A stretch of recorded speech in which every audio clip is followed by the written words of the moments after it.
Esta es mi verdad. Mi verdad será compartida. Mi verdad fue un secreto. Tengo 78 años y el cuerpo me habla con una franqueza que jamás tuvieron las personas. A veces me crujen las rodillas cuando bajo de la cama y el primer sonido del día es un recordatorio de que la vida se gasta, como se gasta el esmalte de un plato muy usado. Quizá por eso hoy quiero hablar, no para que me absuelvan ni para que me condenen, sino para dejar puesto en voz viva el mapa de cómo empecé a caminar hacia el lugar donde estoy. Crecí como hija única en una casa de patio cuadrado y macetas con geranios. En mi pueblo, que insistía en llamarse ciudad para no sentirse menos, la palabra destino tenía un solo camino para las mujeres: casarse, tener hijos, obedecer. Había excepciones, sí, pero eran historias que se contaban en voz baja y terminaban siempre con la misma moraleja: mejor no tentar al mundo. Yo nací con una terquedad que me cruzó la frente y me empujó fuera de esa hilera. Mi madre me decía con orgullo y con temor: a ti nadie te manda. Yo respondía sin pensar: ni Dios, si no me explica por qué. La primera grieta de mi destino se abrió con el tecleo de una máquina de escribir. Mecanografía.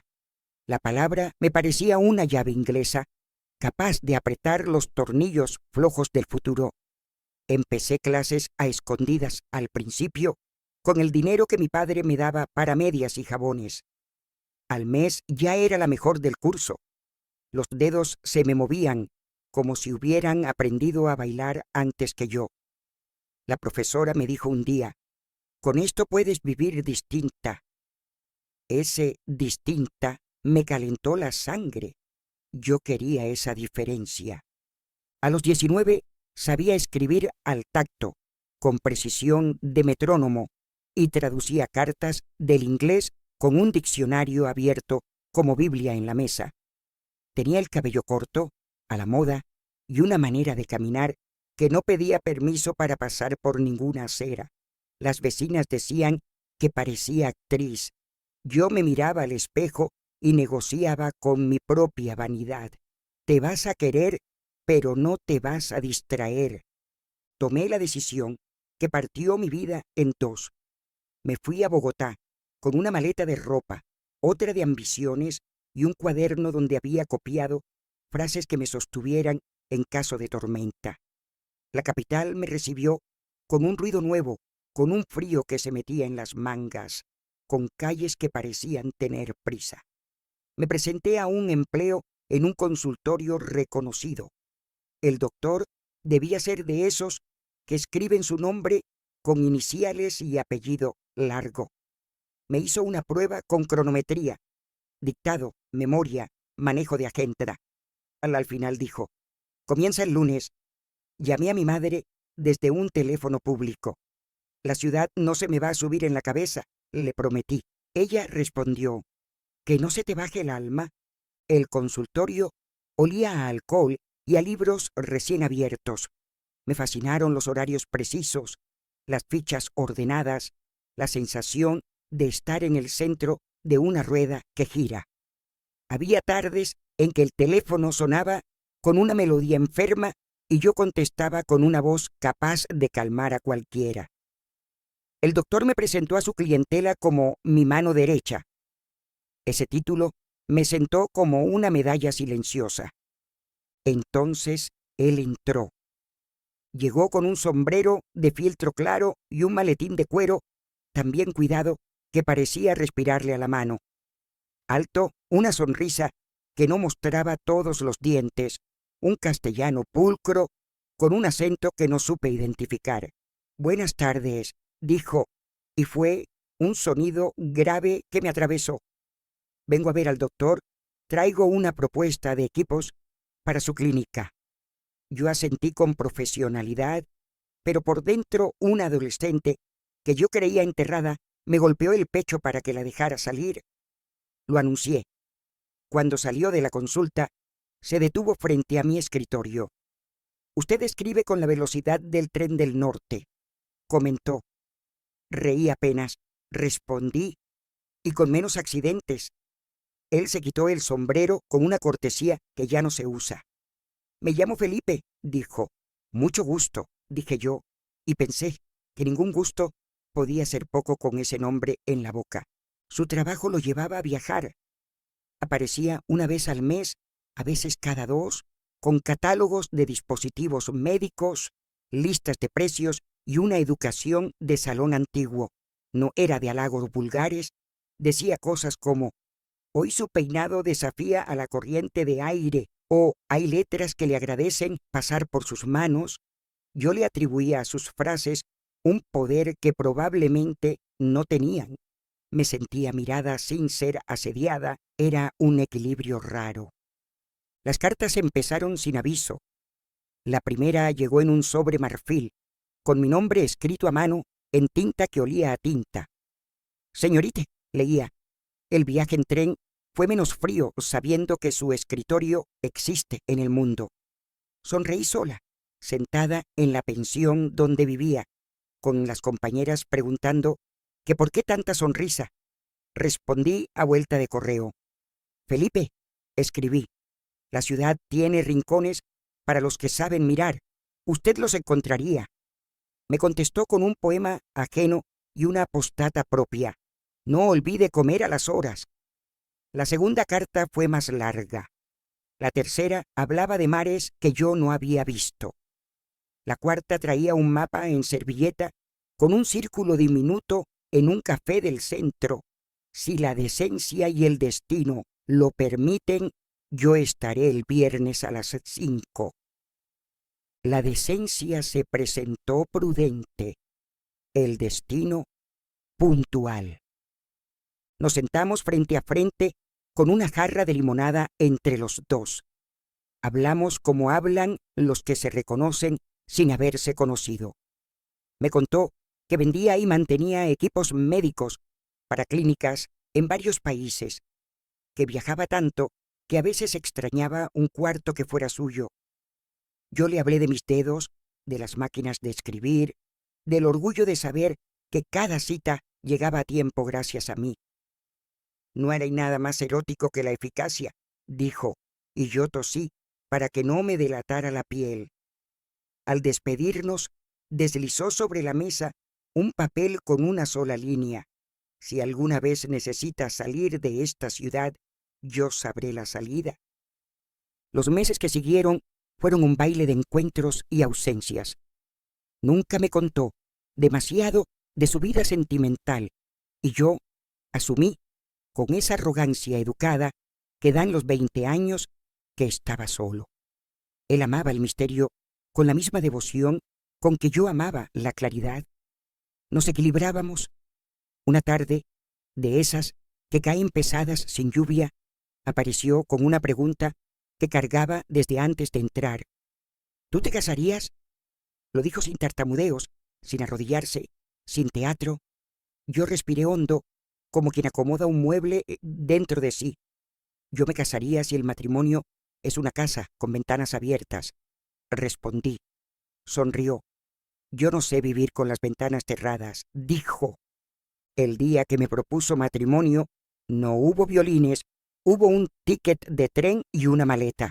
Me quedo, anunció, como si con ese verbo se curaran todas las distancias. Me quedo y quiero que te quedes conmigo. Mi madre viajó desde el pueblo con su mejor vestido. Mi padre llegó con un saco prestado que le quedaba grande y un orgullo que le quedaba exacto. Nos casamos en una iglesia sin cúpula ostentosa, con flores sencillas y una música que me hizo sentir dentro de una película que yo misma había escrito. La ciudad se volvió, por un tiempo, mía.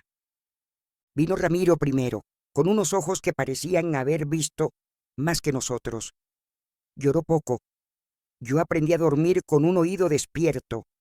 Felipe lo alzó por encima de su cabeza y dijo: «Este sabrá dónde poner las manos». Después llegó Viviana, con una voz pequeña que se hacía grande cuando se reía. Eran los años del triunfo. Teníamos nana, yo manejaba una agenda doble, la de la casa y la de mi memoria. Felipe, que había prometido quedarse, seguía viajando, pero volvía siempre, con regalos que la ciudad no vendía. Para ti, decía, y me ponía en la muñeca una pulsera de ámbar. Para los niños, decía, y dejaba sobre la mesa un camión de bomberos que sonaba como si trajera adentro un incendio ajeno. La primera renuncia de mi vida fue elegante. Felipe me sugirió dejar el trabajo. No hace falta que te mates en un escritorio, dijo. Nos alcanza con lo que traigo.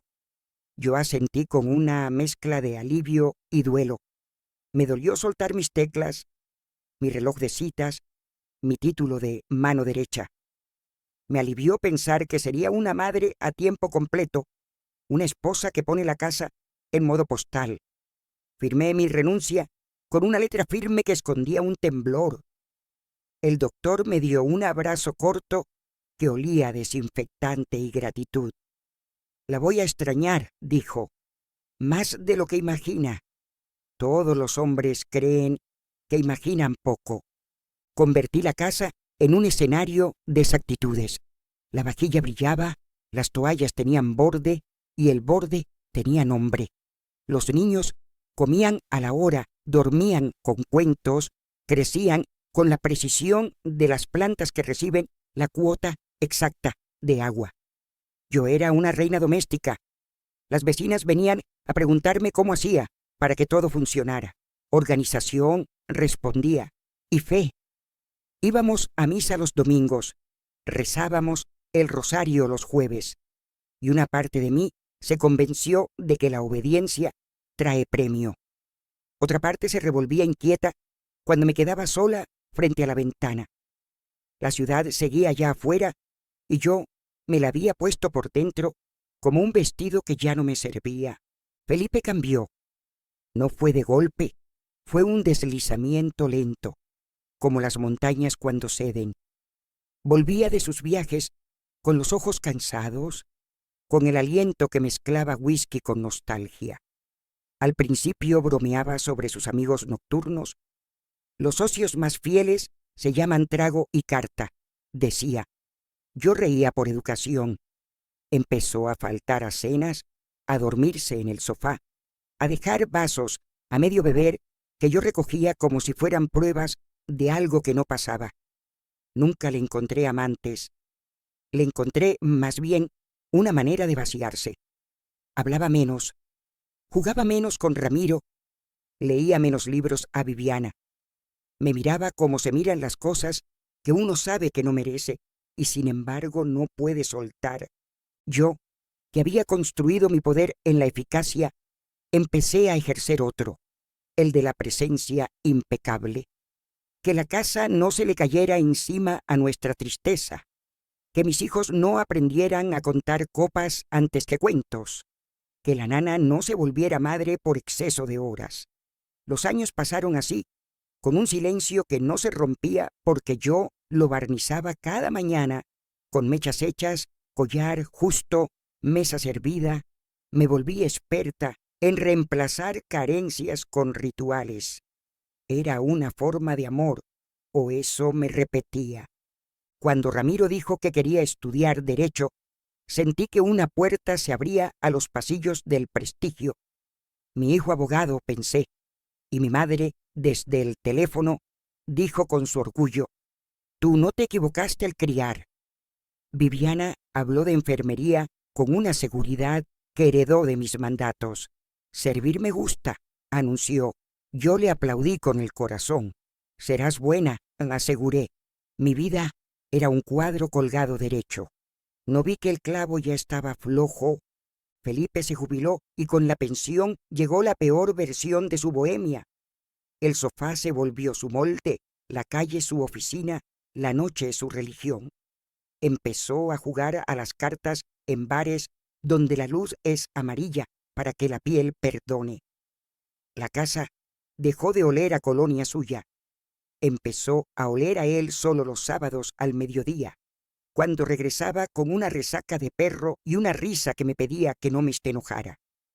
No era mujer de amantes, nunca lo fue, y sin embargo no podía perdonarle que me hubiera dejado sola por una botella. Mis reproches crecieron, sus silencios más. Los niños, ya grandes, aprendieron a moverse entre nuestros bordes con la prudencia de quien cruza un puente colgante. Tengo una imagen clavada como una espina fina. Un domingo, el sol caía limpio sobre la mesa del comedor. Teníamos sancocho. Ramiro hablaba de un caso ficticio. Viviana contaba una anécdota de urgencias. Yo servía con cucharón de metal. Felipe, con la camisa abierta, dejó la cuchara en el plato y dijo sin mirarnos: «Estoy cansado». No era el cansancio del cuerpo, era otro. Nadie hizo preguntas. Yo sentí que el techo bajaba 1 centímetro. La decisión de divorciarme la tomé a los 50, frente al espejo con una toalla en la cabeza. Me dije a mí misma, en voz alta: el amor que se respeta también se va. Sabía que la ciudad iba a hablar. Sabía que las amigas de parroquia iban a crucificarme con ojos muy abiertos. Sabía que mis hijos me mirarían con el inventario de sus propias heridas. Lo hice igual. Conseguimos un apartamento para Felipe, otro para nosotros 3. Ramiro se turnaba, Viviana se quedó conmigo. Yo me convertí en la mujer del rosario. Fui a grupos de oración, acomodé sillas en la parroquia, reescribí la disciplina de mi vida alrededor de un altar. No era una huida, era una prótesis. Me enteré por terceros de que Felipe tenía novia. Me hizo gracia amarga la palabra con esa edad y esa sombra. No me dolió el celo. Me dolió que alguna mujer le sostuviera el vaso que yo dejé de sostener. Mi orgullo prefirió pensar que eso era asunto de su pensión y su soledad. Yo, mientras tanto, descubrí una destreza que me salvó de cierta tristeza. Las manos ocupadas en crear. Pulseras, collares, pequeñas piezas que vendía en un puestico de feria. El tintineo de los dijes me devolvía el sonido que habían perdido las risas en la casa. Hasta aquí podría decir que la historia era normal. Tendría heridas, pero también paredes pintadas. Tendría pérdidas, pero también orden.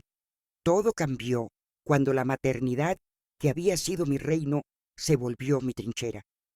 Ramiro, alto y buen mozo, empezó a traer novias con perfume distinto y miradas impacientes. Yo veía impureza en cada gesto, el escote de una, las uñas de otra, el tono de voz de todas. Ninguna merecía al muchacho que yo había criado con la disciplina de un santuario. Empecé a torcerles el destino con mi lengua. Les decía a mis amigas de parroquia: no son de casa. Ore, me aconsejaban. Yo oraba y entre una oración y otra ponía pequeñas piedras en los zapatos de esas chicas hasta que se iban cojeando. Era mi manera de seguir mandando cuando todo lo demás se me había salido de las manos. Viviana se volvió mi espejo, mi cómplice. Me traía noticias de su hermano con devoción. Salió con una tal, me decía, y yo ya tenía opinión. Ella había tenido un novio extranjero que la traicionó. Cerró la puerta al amor y me ofreció, sin saberlo, una versión más joven de mi soledad. Comíamos juntas, dormíamos juntas, nos peinábamos igual. La gente decía que parecía mi copia. Yo, inflada, respondía: mejorada. Entonces Ramiro se fue de casa sin despedirse. Me dolió más que el divorcio. Fue una amputación. Intentó volver, intentó verme. Le ordené al portero que no le abriera. Era mi orgullo herido administrando lo poco que creía controlar. Me enteré después de que vivía con una mujer. Una cualquiera, dictaminé, y el juicio me cayó como una fiebre. Convoqué una cena para conocerla y para medir en qué medida podía destruirla. ese día planché sábanas innecesarias, ordené cubiertos por tamaño de los pecados, me perfumé con una colonia que guardaba para ver si todavía era capaz de gustar. Cuando tocaron el timbre y cruzó la puerta esa melena amarilla, esos jeans rotos, ese perfume barato que llenó el aire como un himno vulgar, supe que mi vida acababa de encontrar su enemiga perfecta. Le sonreí con todos mis dientes, como se sonríe antes de apretar el gatillo. No sabía que al apretar ese gatillo iba a dispararme a mí. Aquí cierro esta primera parte. A mi edad aprendí que el verdadero suspenso no está en lo que no sabemos, sino en lo que creemos dominar. Yo creí dominarlo todo. No había visto aún la forma en que el control se convierte en su propia brujería, y ya estaba preparando el altar. La sonrisa que le ofrecí a aquella mujer en la puerta era un disfraz. No era hospitalidad, no era cordialidad. Era una máscara que se me pegó en la cara como cera caliente. Por dentro me ardía el pecho. El perfume barato me revolvía el estómago, su voz me raspaba los oídos, y sin embargo yo servía los platos como si estuviera recibiendo a una reina. «Bienvenida», dije con tono suave. Ella respondió con una sonrisa amplia, mostrando unos dientes blancos que me parecieron insolentes. Ramiro, mi hijo, estaba a su lado. Llevaba el traje que yo le había regalado en su graduación. Me partía el alma verlo ahí, tan elegante, tan digno, acompañado de alguien que según mis ojos lo ensuciaba con solo caminar. Me pregunté cómo podía ser posible que la sangre que yo crié con tanto esfuerzo, con tantas noches de desvelo, terminara amarrada a esa mujer de melena amarilla y carcajadas de taberna. Viviana me ayudaba en la cocina, callada, con sus manos temblorosas. Ella también la miraba de reojo, como si supiera que estábamos frente a un enemigo común. La cena transcurrió entre frases cortas y sonrisas que parecían puñales. Cada vez que ella hablaba de su vida, yo encontraba grietas, que si había trabajado en una tienda de ropa, que si quería abrir un salón de belleza. Eso era lo que merecía mi hijo abogado, una peluquera disfrazada de dama. En un momento, Ramiro me miró directo a los ojos y dijo: «Mamá, ella se llama Sandra. Quiero que la conozcas de verdad». La palabra de verdad me atravesó como un hierro. ¿Acaso lo que yo veía no era suficiente? ¿Acaso la verdad era lo que ellos querían imponerme? «Claro, hijo», respondí con voz de azúcar. «Me alegra que hayas encontrado a alguien especial».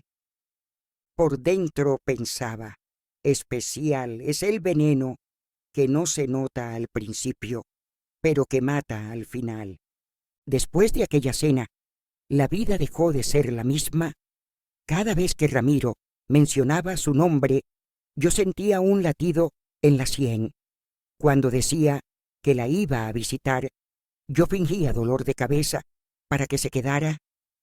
Cuando llegaba tarde, yo me convencía de que esa mujer le estaba robando las horas, la energía, la dignidad.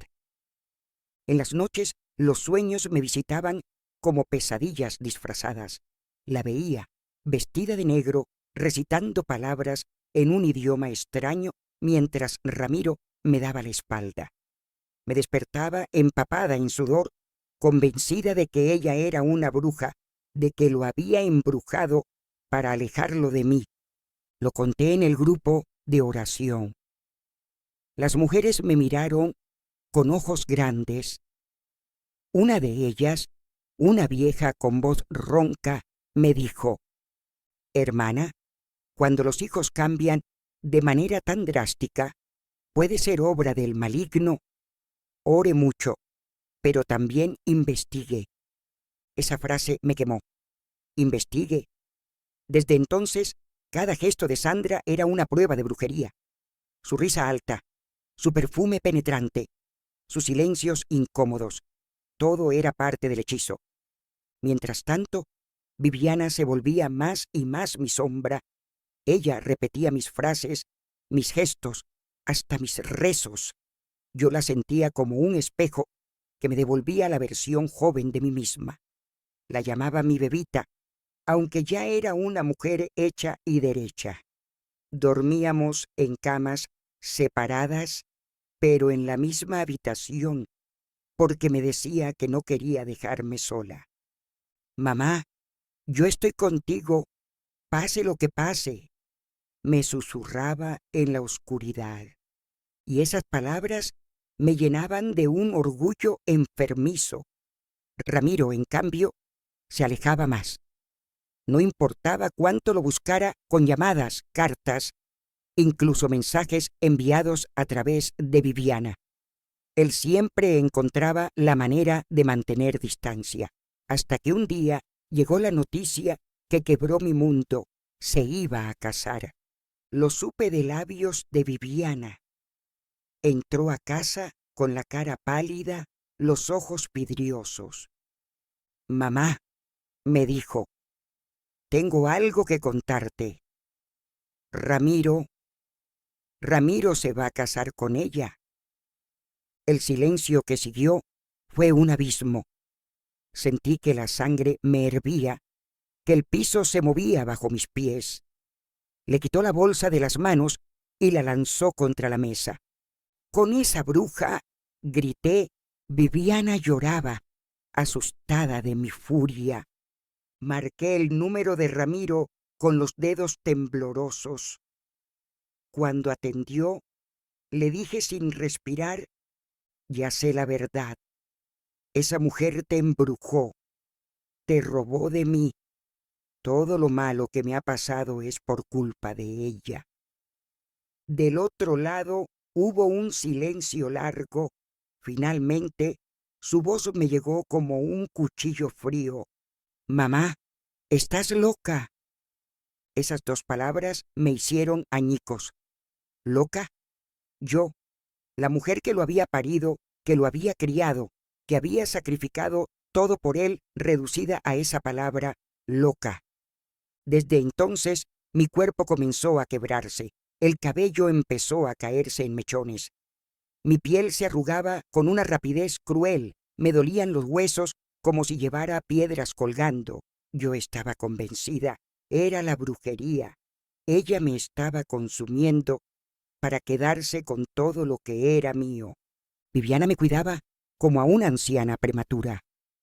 Me preparaba sopas, me peinaba el poco cabello que me quedaba, me tapaba con mantas. Yo me aferraba a ella como a un último refugio. Pero dentro de mí, la semilla del odio crecía como una hiedra venenosa. La historia, que hasta entonces había sido la de una mujer fuerte, empezaba a transformarse en la de una mujer vencida. Y yo no sabía si el verdugo yo era una bruja, mi propio hijo o mis manos cerradas alrededor de un control que nunca supe soltar. La noticia del matrimonio se regó como pólvora en una cocina pequeña. Mis vecinas, las de misa de 7, venían con sonrisas fingidas y frases venenosas. ¡Qué dicha, comadre! Su hijo se va a casar. Yo sonreía por fuera, pero por dentro se me quemaba la lengua. Las noches eran insomnio. Caminaba de un lado a otro con el rosario enredado en las manos, repitiendo oraciones que ya no tenían consuelo. Me arrodillaba frente a las imágenes del altar improvisado en mi sala y murmuraba: Señor, abre los ojos de mi hijo, que vea el mal, que se libere del hechizo. Viviana me observaba con miedo y con compasión.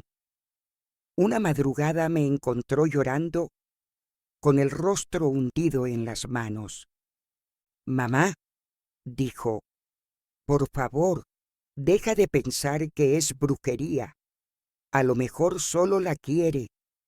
La miré como si me hubiera clavado una daga en el pecho. «¿También tú, Viviana? ¿También tú piensas que estoy loca?»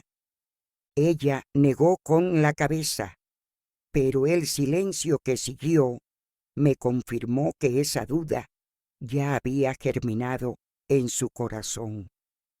Ramiro vino a visitarme una tarde. Entró al apartamento con ese porte de abogado seguro de sí mismo, pero con el gesto endurecido. Detrás de él, Sandra, con su melena amarilla suelta, una falda demasiado corta para mis ojos y ese perfume dulzón que me recordaba la vulgaridad de las tiendas baratas. «Mamá», dijo Ramiro, «vine a hablar contigo». «¿Sobre qué?», pregunté con voz fría. «Sobre mi boda. Quiero que estés. Quiero que me acompañes ese día». Me eché a reír, una risa amarga que sonó más como un quejido.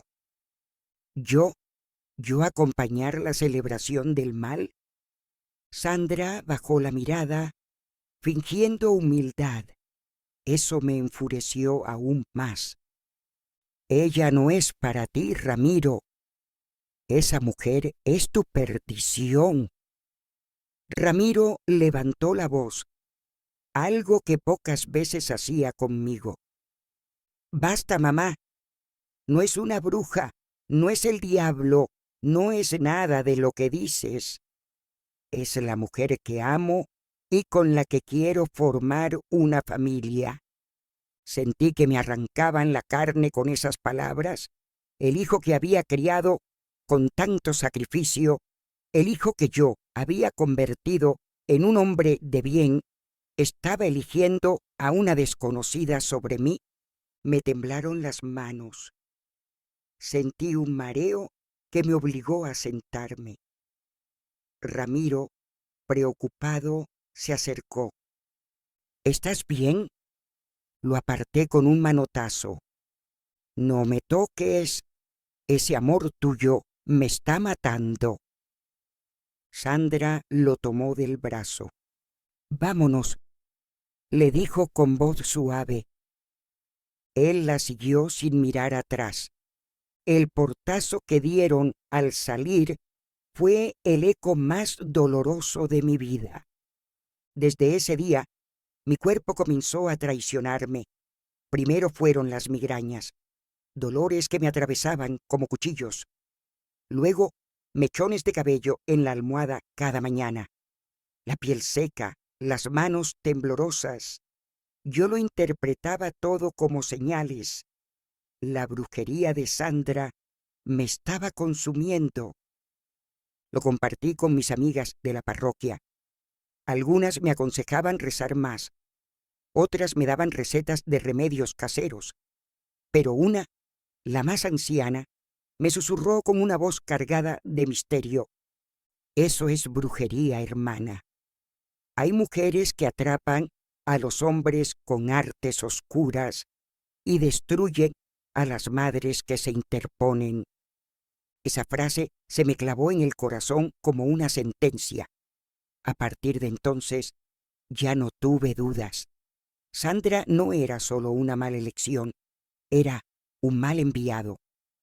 Mientras tanto, Viviana se volvió mi bastón. Me acompañaba a todas partes, me recordaba las medicinas, me servía la sopa, me acomodaba el pañuelo cuando me caían mechones de cabello. Se convirtió en mi confidente, mi enfermera, mi hija y mi única aliada. «No te preocupes, mamá», me decía, «yo no me iré nunca». Y esa promesa, aunque sonaba dulce, era también un sello de encierro. Nos volvimos dos mujeres pegadas por el miedo, por la dependencia, por un lazo que ya no era sano. La noticia de la boda llegó con invitación incluida, un sobre elegante, letras doradas, nombres impresos: Ramiro y Sandra. Me dolió ver el apellido de mi hijo junto al de ella. Lo sentí como un robo, como un insulto. No respondí. No fui.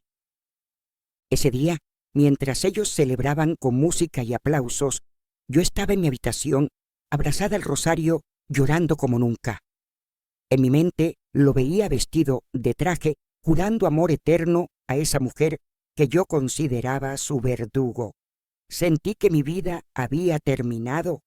Así terminó mi primer acto, con mi hijo convertido en extraño, con mi cuerpo debilitándose, con mi fe retorcida en torno a la idea de la brujería. No lo sabía entonces, pero ese era apenas el inicio de mi verdadera desgracia. Porque lo peor no era que mi hijo se casara, lo peor era que yo misma me estaba convirtiendo en la sombra de lo que un día fui. La mañana después de la boda, desperté con un silencio de iglesia vacía. Ni un pájaro, ni un carro, ni una voz en el pasillo. Abrí los ojos y el techo me devolvió una grieta nueva, como si durante la noche la casa también se hubiera cansado de sostenerme. Me incorporé despacio. La cabeza me latía a ritmo de campana. En la almohada, mechones. Los recogí con 2 dedos, los miré un segundo y los dejé caer en el basurero como si fueran flores marchitas de un funeral que no quise atender. «Te preparo café», dijo Viviana desde la puerta. Llevaba el cabello recogido, la mirada translúcida, el gesto diligente de quien hace del cuidado un oficio. Asentí. Fuerte, pedí, bajé al comedor con el rosario en el bolsillo de la bata. En la mesa había pan, mantequilla, una mermelada que ya no tenía sabor. Me serví el café y sentí el calor como una cuerda que me sostenía. «Mamá, te vendría bien caminar», sugirió ella. «Hoy no», respondí, y el «hoy no» fue la contraseña de todos mis días siguientes. Las amigas de la parroquia tocaron el timbre a media mañana. Traían estampas, promesas, una cera bendita. «Venimos a acompañarla», dijeron. Las hice pasar con la cordialidad automática de las dueñas de casa que aprendieron a no desordenar el aire. Me rodearon en el sofá como si estuvieran haciendo un cerco contra el mal. «Reza con nosotras», pidió Consuelo, la más vieja, la de voz de piedra. Repetí las oraciones con la boca obediente y el corazón rabioso. En un momento, mientras ellas entonaban letanías, se me escapó una frase y que nadie escuchó: «Devuélveme lo que es mío». No supe si se lo pedí a Dios, al destino o a mi hijo. Por la tarde abrí un cajón que había jurado no abrir. Allí guardaba cartas viejas de Felipe, fotos de las Navidades de hace décadas, boletines escolares con notas que ya no importaban. Saqué una foto de Ramiro, con dientes de leche y camiseta de rayas. La sostuve frente a mí y le hablé. «Tú eras mío». El espejo del aparador me devolvió una mujer con los ojos encendidos de un animal acorralado. Aparté la vista, volví a la foto. La guardé, no por ternura, sino por hambre. Empezó la temporada de síntomas. Primero fue la fatiga que no se iba ni durmiendo. Después náuseas sin motivo, dolores en los huesos que parecían quejarse en idiomas distintos. El cabello caía como si hubiera cumplido su contrato. Mi piel, que alguna vez fue delicada, se hizo papel viejo. «Mamá, vamos al médico», insistía Viviana. «Es espiritual», respondía yo. Y al decir espiritual, sentía que me aferraba a un balcón en un 4º piso. La parroquia se volvió mi cuartel. Me ofrecí para limpiar los bancos, doblar manteles, cambiar agua de flores. Lo hacía con meticulosidad de cirujana.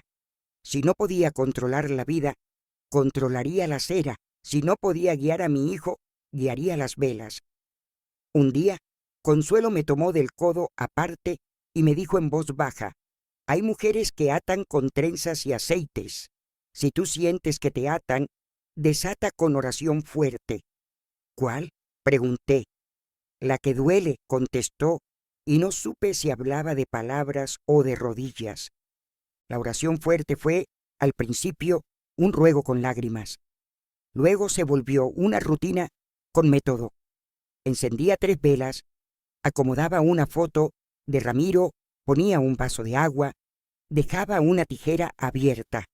«Corta, señor, corta lo que lo aleja de mí», decía. Viviana me miraba desde la puerta, sin juzgar, sin aprobar, sin huir. «¿Qué hago?», me preguntaba a veces.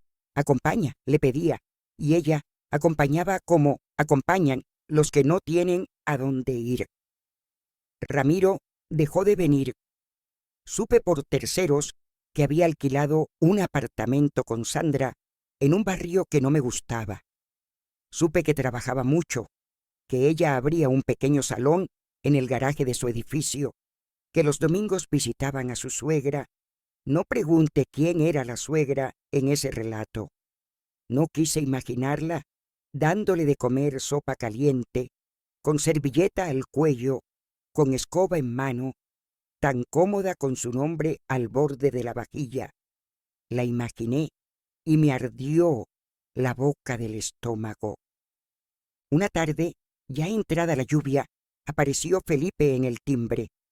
«Vengo a saludar», anunció, apoyado en su bastón de borracho jubilado. Olía a colonia y a algo que quería ser dignidad. «Pasa», dije. Se sentó en el borde del sofá como si no quisiera manchar la tela. «Supe lo de Ramiro», comentó con voz grave. «Yo también supe lo de tu novia a los 70, contesté, con una sonrisa que cortaba. Él bajó la mirada, bebió de un vaso de agua y añadió: «No vine a pelear». «Entonces te equivocaste de casa», respondí. Se puso de pie despacio. «Te estás consumiendo», dijo, mirándome la cara con una honestidad que me lastimó. «Me consumen», corregí. «No es lo mismo». Hizo una mueca triste. Se acercó a Viviana, la besó en la frente. «Cuida a tu madre», pidió. «Siempre», prometió ella. Se fue. Su sombra dejó una línea en la alfombra.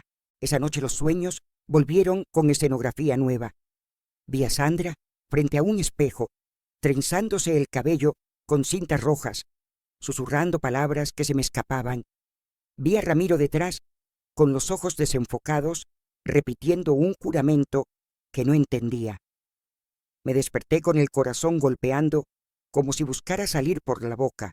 «La tijera», murmuré, me levanté, encendí las velas, abrí la tijera más grande de la cocina y la dejé junto al vaso. «Corta, corta, corta». Viviana llegó con una manta. «Te estás asustando a ti misma», dijo. «Me están quitando lo mío», respondí. «Tú me tienes», murmuró ella, y esa frase fue un alivio y una trampa. El cuerpo dijo basta en un martes cualquiera. Estaba de pie en la cocina, esperando que hirviera el agua para el té, cuando un vértigo me dobló. Sentí las manos frías, las piernas huecas. Alcancé a decir «Viviana» antes de sentarme en el suelo. Desperté en una cama de urgencias, con un suero en el brazo y una luz fluorescente martillándome los ojos. El médico, joven, con mirada de quien se está entrenando para decir malas noticias, pidió exámenes. «Puede ser anemia, puede ser otra cosa», explicó. Viviana me apretó la mano. «¿Llamamos a Ramiro?», preguntó. La palabra Ramiro me chocó contra el borde de la camilla. «No», dije, «no todavía». Los resultados llegaron como caen los platos de un aparador. 1, 2, 3. «Hay alteraciones en la sangre», dijo el médico. «Necesitamos más estudios». La palabra cáncer no apareció ese día, pero la vi escondida en la comisura de su boca. «¿Es grave?», preguntó Viviana. «Es importante», respondió él, y yo agradecí la mentira cortés. Me dieron el alta con un recetario y un calendario de citas. Salí del hospital con una debilidad de papel mojado. El aire tenía un sabor metálico. De regreso a casa, el ascensor olía a cloro. Me miré en el espejo del pasillo y no me reconocí. Era yo, y no era yo. Era mi concha vacía, mi voz sostenida por un hilo, mis ojos con una rabia cansada. Mamá, dijo Viviana, hagamos todo lo que haya que hacer. Asentí. Todo menos rendirme, respondí, y ni yo me creí. Empezó la romería de laboratorios y especialistas. Tomaban sangre como si fueran a escribir con ella una Biblia nueva. Me pesaban, me medían, me palpaban los ganglios como si buscaran monedas. Yo miraba el techo, contaba grietas, decía adiós por dentro a cosas pequeñas, a mi florero de la sala, al mantel de puntas, a la olla grande de los sancochos de domingos que ya no éramos. Los médicos hablaban un idioma técnico y yo lo traducía a mi dialecto de culpa. Usted no es culpable, dijo una oncóloga con voz entrenada. Alguien me culpó, respondí. ¿Quién?, preguntó. La vida, contesté, y me di cuenta de que sonaba a mujer que prefiere la poesía a la cura. Un mediodía, mientras esperaba otra firma, el teléfono vibró. Era Ramiro. Dudé 2 latidos. Contesté. Mamá, ¿cómo estás?, dijo. Su tono era el de un abogado que intenta negociar con una bomba. Estoy viva, respondí. Supe que estuviste en urgencias, añadió.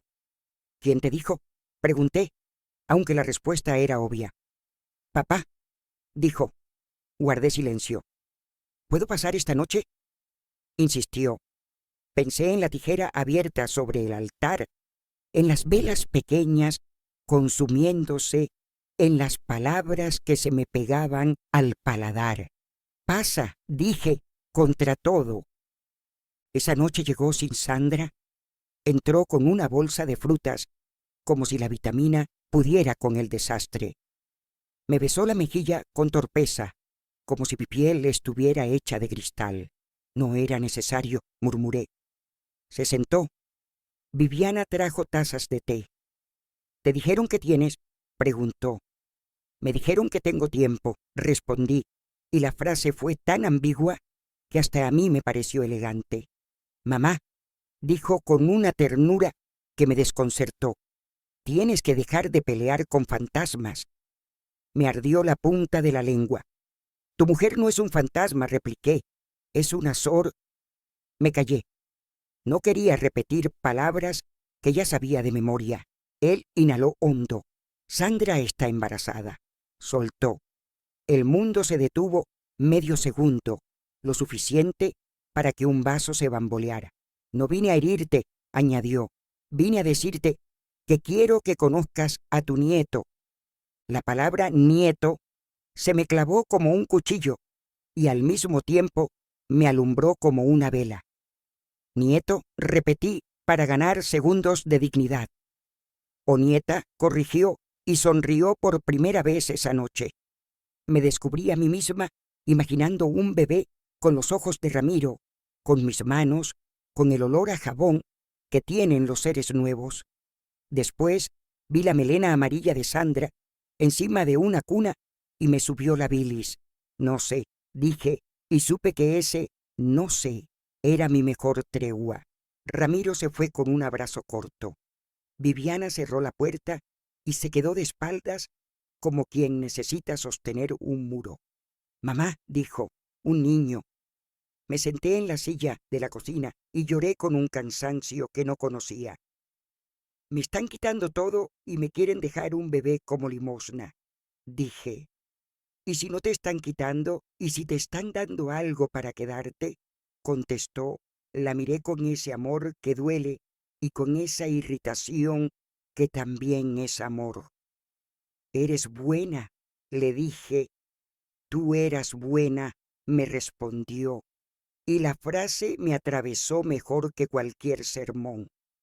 Empezaron las quimioterapias como empiezan los inviernos, con una primera lluvia que te toma sin paraguas. La sala era blanca, los sillones reclinables, las enfermeras amables, de una amabilidad que se gana con golpes. Me conectaron a un tubo y me sentí planta. El frío del líquido subía por mi brazo como un ejército silencioso. Miré alrededor, mujeres con pañuelos, hombres con ojos de niño, parejas que se apretaban las manos como si fueran remos. Cerré los ojos y recité por dentro una oración que ya no pedía que me devolvieran nada. Pedía, apenas, que lo que se fuera, sin arrancar paredes. Los días de después eran lentos. La lengua de metal, el estómago en huelga, la luz como enemigo. Viviana se convirtió en una enfermera sin título. Me tomaba de la mano cuando ya no quería tener manos. Me lavaba la cabeza con un paño tibio cuando ya no quedaba cabeza. Me leía en voz baja versículos que a ella la calmaban y a mí me daban sueño. Yo estaba agradecida y prisionera. Descansa, repetía. Resiste, repetía yo. Una tarde, al volver de una sesión, encontré sobre la mesa un sobre sin remitente. Adentro, una cadena de santería de cuentas rojas y negras y un papel con letras torpes, para que suelte. La cadena me ofendió y me fascinó. La sostuve en la palma. La dejé sobre el altar junto a la tijera. Tú no, dije en voz alta, como si la cadena fuera un perro que intenta subirse a la cama. La culpa me alcanzó 3 pasos después. Estaba reprimiendo en el mundo lo mismo que yo practicaba cuando decía oraciones de corte. Me reí de mí misma. Un segundo, sin ruido. El teléfono vibró de nuevo. Era un número desconocido. Contesté con la voz gastada. Señora, soy Sandra. Dijo al otro lado. Me quedé dura. Ramiro está en turno. Yo solo quería saber si usted necesitaba algo para la próxima sesión. El mundo, otra vez, se hizo pequeño para que entrara esa frase. No necesito nada, contesté seca. Hubo un silencio y luego un hilo de voz. Yo sí. Necesito que me deje quererlo en paz. Tragué saliva. Yo no lo impido, mentí. Usted pelea sola, dijo. Quise colgarle, quise insultarla, quise bendecirla. Estoy cansada, respondí.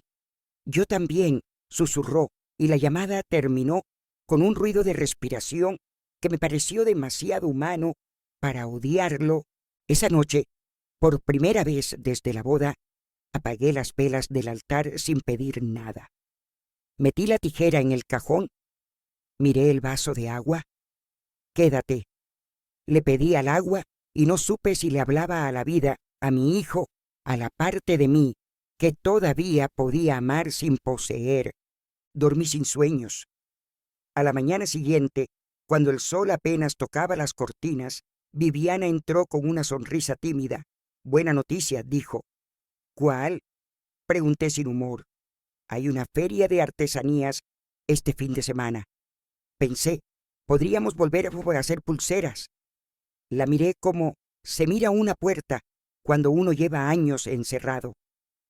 No sé si me den las manos, dije. Yo te ayudo, prometió. Y si vendemos una, aunque sea una, sabremos que todavía estás. Me enderecé despacio. Tráeme las cuentas, pedí, y el hilo elástico. Ella salió corriendo al cuarto, feliz como una niña a la que por fin le dijeron que sí. Me quedé sola un instante. Abrí el cajón, saqué la tijera y la puse en el estuche de costura donde siempre debió estar. Puse junto al rosario la cadena de cuentas rojas y negras. Para que suelte, repetí, y por primera vez la frase no me supo a derrota. Entonces supe que el acto que seguía no iba a ser una lucha contra Sandra, ni contra Ramiro, ni contra un cáncer de nombre largo. Iba a ser una pelea con la mujer que yo misma fabriqué cuando confundí amor con control. Y esa mujer no se exorciza con velas, se convence con hechos. Respiré hondo. Vamos a la feria, grité hacia el pasillo. Hoy no encuentro excusas. Viviana asomó la cabeza radiante. Hoy te ves linda, dijo. Hoy me veo viva, corregí, y sentí que, aunque fuera por un rato, el verbo me pertenecía. La feria de artesanías fue un mundo en miniatura, con toldos de colores, risas que se mezclaban con el olor a arepa recién hecha y el humo de las parrillas. Hacía años que no caminaba entre tanta gente. Viviana me llevaba del brazo, como quien sostiene una rama seca que todavía da sombra. Mis pasos eran lentos, pero cada metro que avanzaba sentía que regresaba un poquito al mundo de los vivos. Montamos una mesita modesta con un mantel blanco y las pulseras que habíamos hecho juntas en noches silenciosas. Hilos elásticos, cuentas brillantes, dijes pequeños en forma de cruz. Al principio, nadie se acercaba. Yo miraba con desconfianza a los demás puestos. Collares de plata, bolsos de cuero, cerámicas pintadas. Todo parecía mejor que lo mío. Estuve a punto de decirle a Viviana que recogiera todo cuando una niña de trenzas se acercó. ¿Cuánto vale esta?, preguntó señalando una pulsera azul con un dije de estrella. 5,000, respondí con la voz temblorosa de quien nunca ha puesto precio a su tiempo. La niña abrió la mano y dejó caer las monedas. Me temblaron los dedos al recibirlas. Le entregué la pulsera como si fuera oro. Cuando se la puso, la sonrisa de la niña fue mi primer milagro en años. ¿Viste, mamá?, susurró Viviana. Te dije que todavía puedes. Vendimos 3 pulseras más ese día. No fue el dinero lo que me sostuvo, fue la sensación de que aún había algo que salía de mis manos y llegaba limpio a las de otros. Esa noche dormí mejor que en meses. No soñé con Sandra, ni con brujería, ni con tijeras abiertas. Soñé con cuentas de colores rodando por una mesa. Los días de quimioterapia seguían, pero yo los enfrentaba con otro ánimo. A veces Ramiro me visitaba. Venía solo, o con frutas, o con excusas. Nunca traía a Sandra, yo no lo pedía. Cuando se sentaba frente a mí, veía en sus ojos el mismo niño que había sostenido boletines de notas frente a mi cara. Quise abrazarlo como antes, pero algo me detenía. El orgullo, el dolor, la costumbre de medir distancias. Una tarde, después de ayudarme a subir las escaleras, se quedó en silencio. Mamá, dijo, quiero que conozcas a mi hijo. ¿Ya nació?, pregunté con la sorpresa incrustada en la voz. Hace 2 semanas. Se llama Felipe, como el abuelo. El nombre me golpeó como un recuerdo que no pedí. Felipe. No supe si reír, llorar o maldecir. Me limité a asentir. Tráelo, dije. Ramiro sonrió con gratitud, como un niño al que por fin le aprueban un deseo. El día que lo trajo, mi corazón latía como si fuera a romperse. Entró con el bebé envuelto en una manta blanca. Yo me quedé rígida en el sofá, incapaz de moverme. Ramiro me lo acercó con cuidado. Mamá, este es tu nieto. Extendí los brazos y lo recibí. Era pequeño, tibio, con los ojos cerrados, en un gesto de paz absoluta. Lo olí, lo toqué y sentí que algo se quebraba dentro de mí. No era odio, no era rencor, era algo nuevo, una ternura que me sorprendió, mezclada con un arrepentimiento feroz. Hola, Felipe, susurré. En ese instante, Sandra apareció en la puerta. Se quedó quieta, observando la escena. Yo levanté la vista y nuestras miradas se cruzaron. No vi soberbia en sus ojos, ni burla, ni venganza. Vi cansancio. Vi miedo. Vi la misma necesidad que yo tenía, que alguien la aceptara. No dije nada, ella tampoco. Pero el silencio entre nosotras ya no era una guerra, era un pacto frágil. El bebé empezó a visitarme cada semana. Al principio lo traían solo por minutos, luego por horas. Yo lo cuidaba con devoción, lo arrullaba, le cantaba canciones viejas, le hablaba de un mundo que algún día conocería.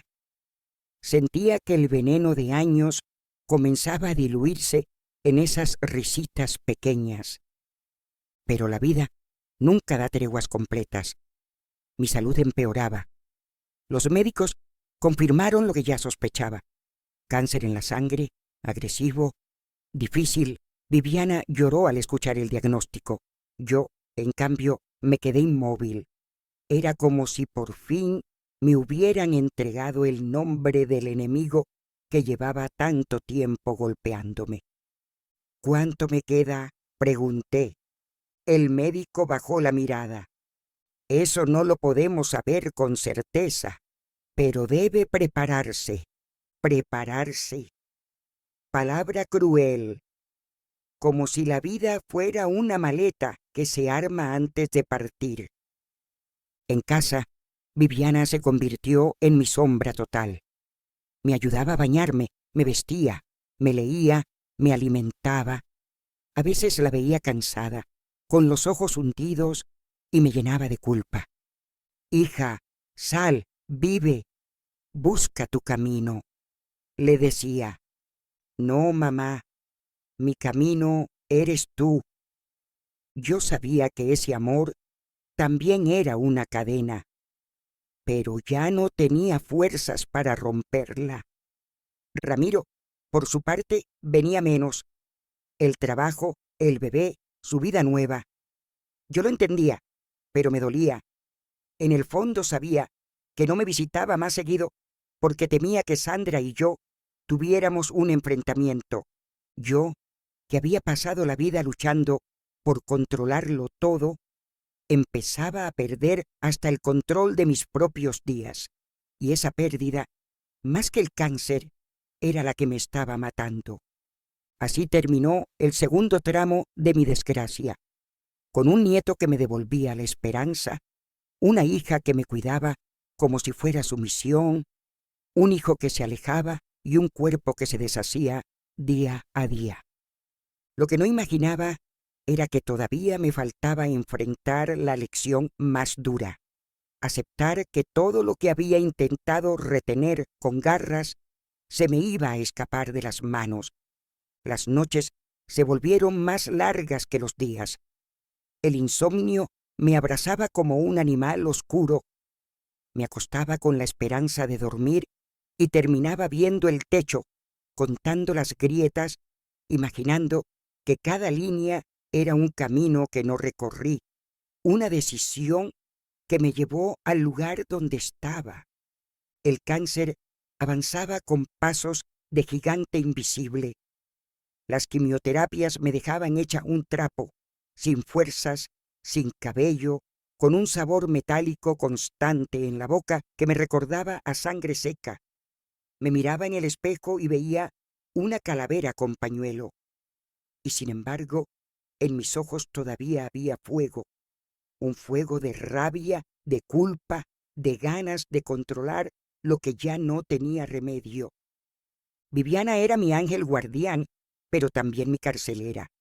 Ella me cuidaba con devoción, me alimentaba con cucharadas de sopa, me leía en voz baja los salmos que tanto la consolaban. Pero yo sabía que detrás de ese amor había un precio, su juventud, su vida. Un día la encontré llorando en silencio en la cocina. Me acerqué torpe, con mis pasos arrastrados. «¿Qué pasa, hija?», pregunté.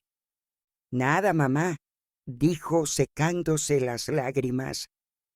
«Estoy cansada, eso es todo». La miré fijamente. En ese instante entendí lo que no me había atrevido a pensar. Viviana estaba pagando mis culpas.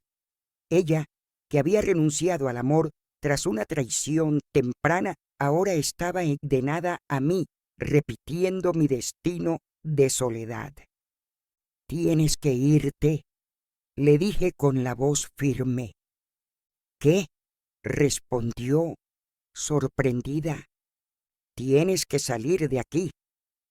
Buscar tu vida. No puedes morir conmigo, hija». Ella negó con la cabeza, llorando. «No me pidas eso, mamá. Yo te necesito». «No», respondí.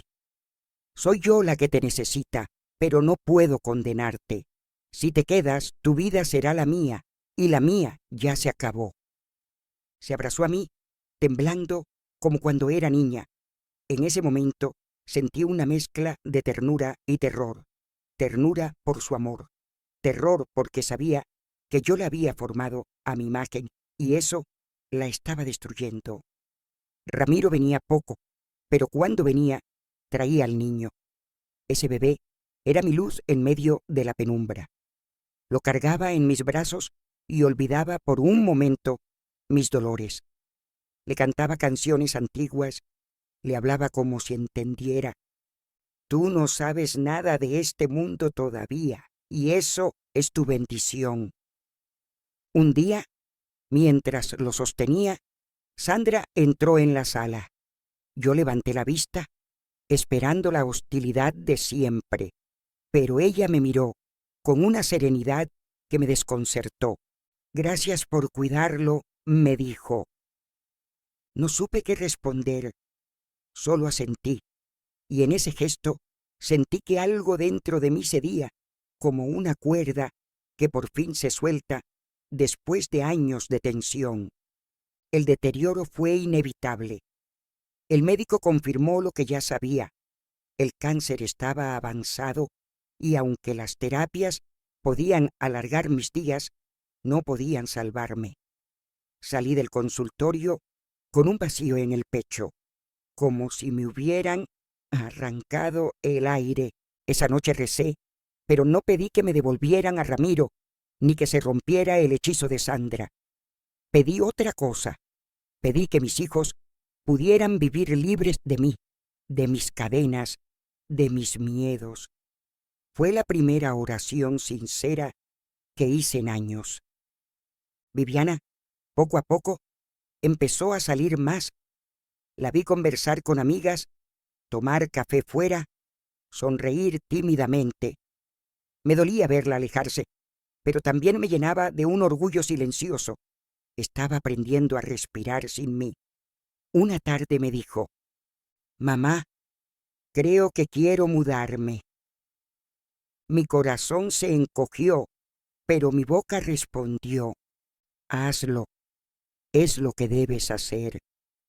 Lloramos juntas, como dos niñas que se despiden en la puerta de la escuela. Pero dentro de mí sentí alivio. Finalmente, Viviana estaba rompiendo la cadena. Me quedé sola, con mis recuerdos, con mis dolores, con mis rezos. El apartamento se volvió un convento silencioso. A veces Ramiro venía con el niño, a veces Sandra lo acompañaba. Yo ya no veía en ella a una bruja. La veía como lo que era, una mujer, igual que yo, intentando sobrevivir en este mundo. Una tarde, cuando Sandra me ayudaba a preparar un biberón, le dije en voz baja: «Perdóname». Ella me miró sorprendida. No respondió, pero sus ojos brillaron con una compasión que nunca imaginé recibir de ella. Así cerró el segundo acto de mi vida. Enferma, sola, pero con un nuevo entendimiento. No era Sandra quien me había embrujado, ni Ramiro quien me había traicionado. Fui yo, con mi obsesión de control, la que me había condenado. Lo que faltaba ahora era aceptar mi final, no con rabia, sino con la paz que nunca tuve. La enfermedad ya no era una sombra, era un huésped instalado en cada rincón de mi cuerpo. Me levantaba de la cama como si cargara sacos de piedras. Las manos me temblaban, la boca me sabía a óxido y los días se confundían con las noches en una misma penumbra. Pero había algo distinto. Ya no luchaba contra Sandra, ni contra Ramiro, ni contra Viviana. Luchaba contra mí misma, contra esa mujer que durante décadas confundió amor con posesión, cuidado con cárcel, fe con castigo. Un amanecer, cuando todavía no clareaba del todo, escuché la puerta. Pensé que era Viviana, pero era Ramiro. Venía solo, sin Sandra, sin el niño. Se sentó a mi lado, en la cama, y por primera vez en mucho tiempo lo vi como cuando era un niño con fiebre, mirándome con ojos suplicantes. «Mamá», me dijo, «no sé cómo hablar contigo sin que me juzgues». «Habla», respondí con voz seca. «Yo también tengo miedo. Tú crees que me alejé porque no te quiero, pero la verdad es que me dolía demasiado verte odiar a la mujer que yo amo. Me dolía tanto que preferí irme». Lo miré largo rato. Sus palabras eran un golpe y un bálsamo al mismo tiempo. «Siempre quise que tuvieras lo mejor», le dije con la garganta apretada. Pero confundí lo mejor con lo que yo quería. Ramiro me tomó la mano y sentí la calidez de su piel. «Mamá, todavía estoy aquí. Todavía tienes tiempo para querer sin condiciones». Esas palabras me atravesaron. Tiempo. Esa palabra que ya no tenía, pero que aún podía exprimir en gotas. Viviana llegó más tarde, con el cabello recogido y los ojos cansados. Traía una carpeta bajo el brazo. «Mamá, conseguí un trabajo en otra ciudad». Me quedé en silencio. El corazón me apretaba, pero la boca sonrió. «Eso es lo que siempre quise para ti, que tu vida fuera tuya, no mía». Ella lloró. Yo también. Fue un abrazo de despedida sin fecha, porque las dos sabíamos que mi tiempo se acortaba. Una semana después, Sandra vino con el niño. Entró con pasos inseguros, como temiendo mi reacción. Yo estaba en la sala, envuelta en una manta. Ella me acercó al bebé sin decir nada. Lo tomé en brazos. Era cálido, suave, un pedazo de cielo en medio de mi infierno. «Gracias», le dije a Sandra, mirándola a los ojos. «Perdóname por todo». Ella asintió, y en ese gesto hubo una reconciliación silenciosa, profunda, más fuerte que cualquier palabra. Las noches se volvieron momentos de confesión conmigo misma.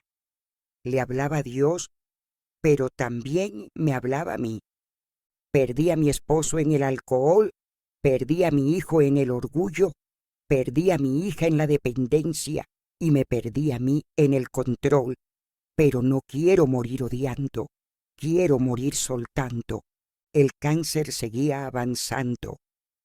Los médicos ya no hablaban de tratamientos, sino de cuidados paliativos. Palabra elegante para decir, espere el final. Yo lo esperaba, sí, pero quería esperarlo con dignidad. Un domingo pedí ir a misa. Viviana me llevó en silla de ruedas. La iglesia estaba llena, las velas encendidas, los cantos altos.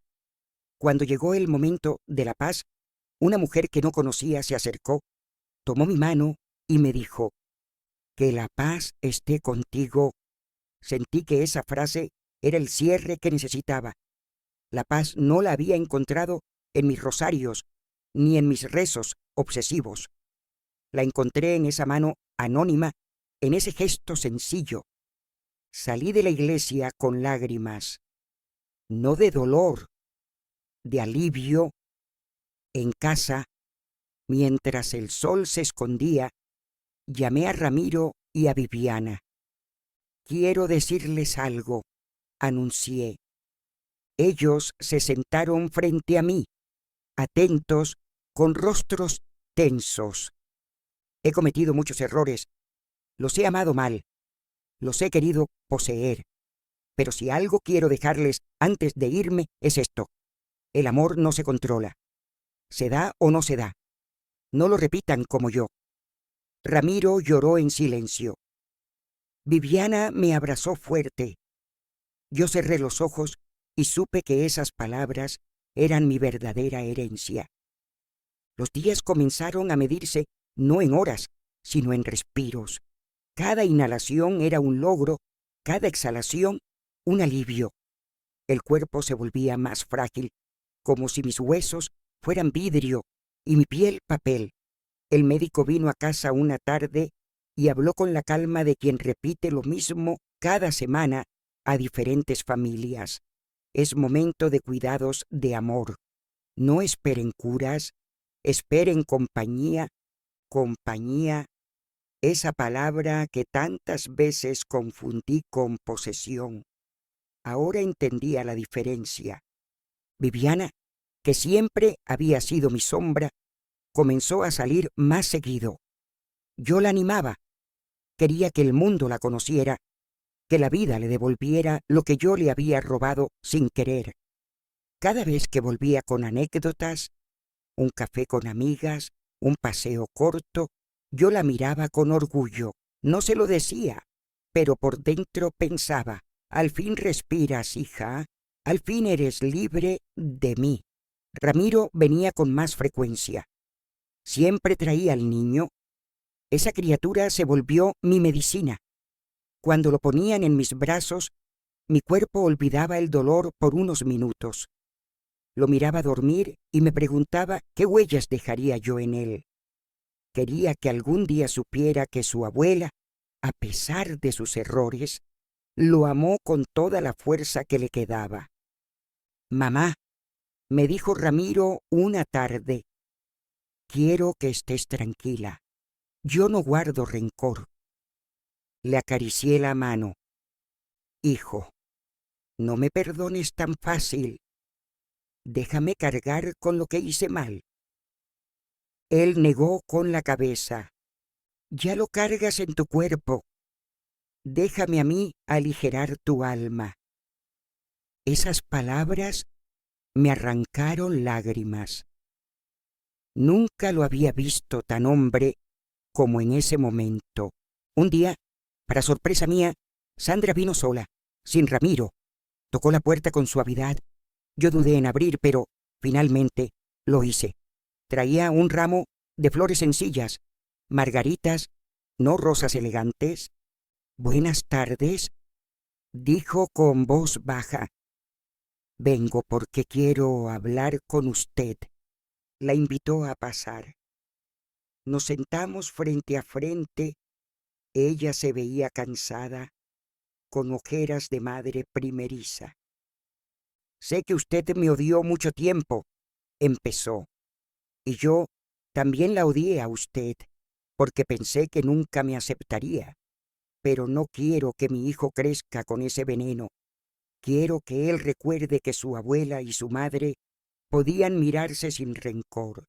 Sentí un nudo en la garganta. Le tomé la mano, temblorosa. «Perdóname, Sandra. Yo no supe amar. Quise controlar todo, hasta lo que no debía». Ella apretó mis dedos con suavidad. «No tiene que decir más. Yo solo quiero que sepa que lo que usted sembró en Ramiro no se perdió. Él es un buen hombre». Lloramos juntas como dos mujeres cansadas de pelear por un hombre que amábamos de maneras distintas. Ese día entendí que Sandra no era mi enemiga, era mi relevo. Las noches de agonía llegaron pronto.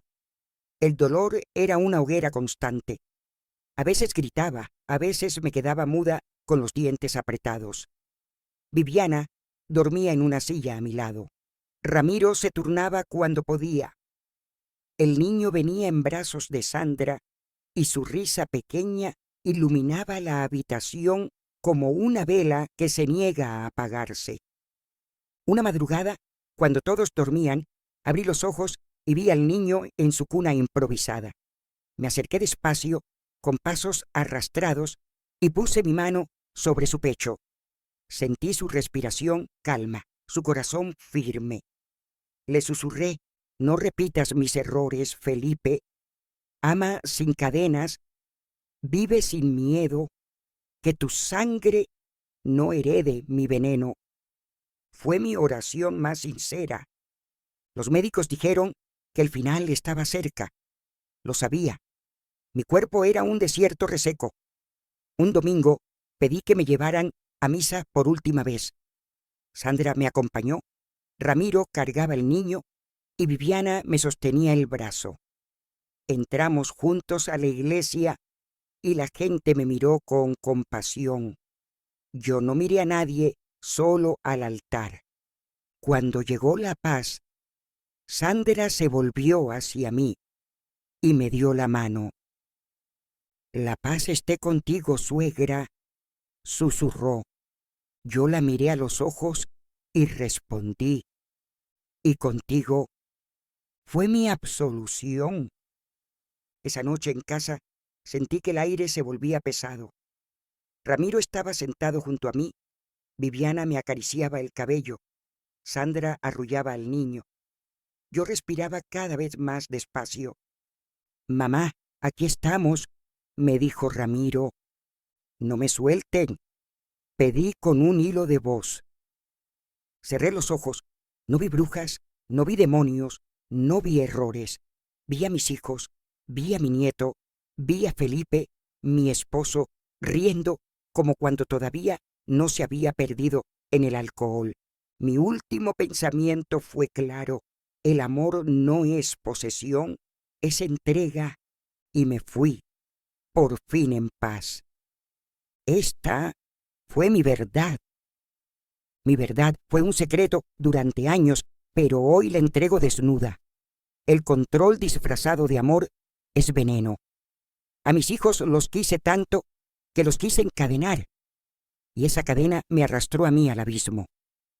Ahora sé que el amor verdadero no retiene, acompaña, no exige, sostiene, no controla, libera. Si alguien escucha mi escueta historia, que aprenda de mis errores, que ame sin miedo, pero también sin cadenas, porque al final lo único que queda no es lo que poseímos, sino lo que supimos soltar.